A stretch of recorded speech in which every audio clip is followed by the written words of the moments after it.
Good morning, David. I'm continuing yesterday's video. So the plank seams on the side of your boat are very tight, which shows that you've had very little use of the boat, or that there has been very little use of the boat.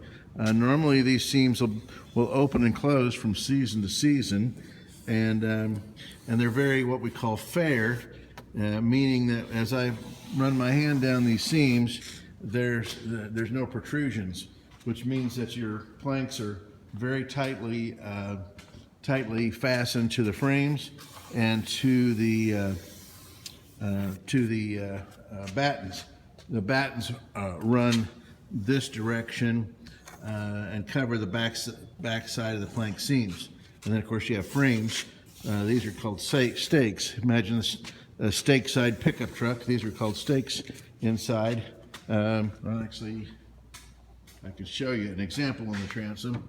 So the vertical member is a stake, and of course the horizontal member that we're looking at, that's a rib right here that runs crossways. Those are ribs. So anyway, if we had wide open plank seams and a loose boat, I would suggest that we would that now would be the time to remove all the planks and set them in black 3 and 5200, basically glue them on.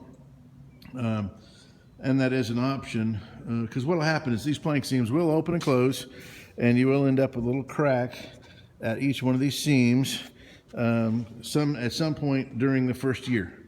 And they'll always be there. So that's just part of ownership of a wooden boat. Let's see, plank seams on the bottom seem pretty tight. I don't think you need a new bottom. This boat just hasn't had any use. As you can see, the seams are somewhat open, but there's a product that goes in there called Slick Seam, and it's paintable, and these seams will close in just a few hours when you put it in the water. And those seams weren't intended to be waterproof anyway.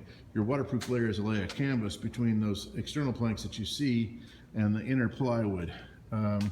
So let's see, I was talking about the engine when I stopped yesterday. Basically, we rebuilt all the ancillary equipment on the engine, do a compression test on the engine, and if the compression test is good, we won't go into the engine and do anything. The only thing that you might want to do to the engine, in addition, would be to put hardened seats in the exhaust valves, so that you can run unleaded fuel without adding a lead additive.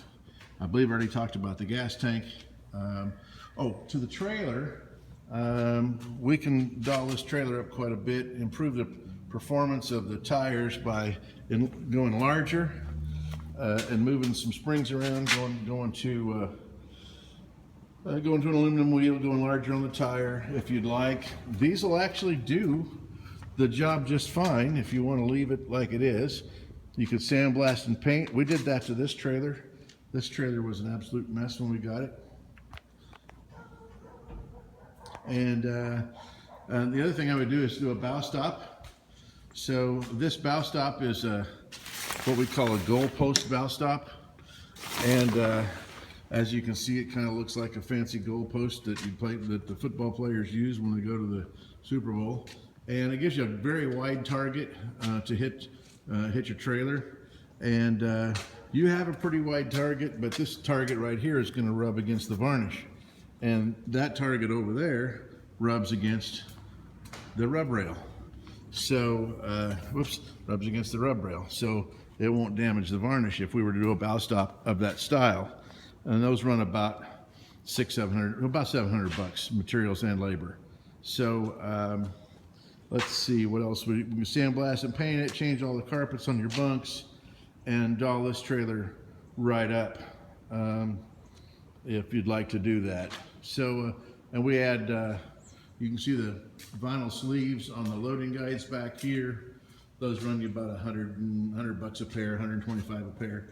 We would put a pipe on your metal loading guides and cover the pipe with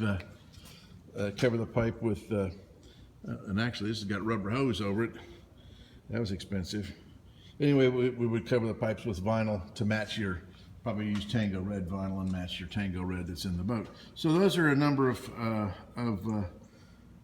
things, and we can discuss, and when you look at the estimate, all this should make a lot of sense. So talk to you soon, David.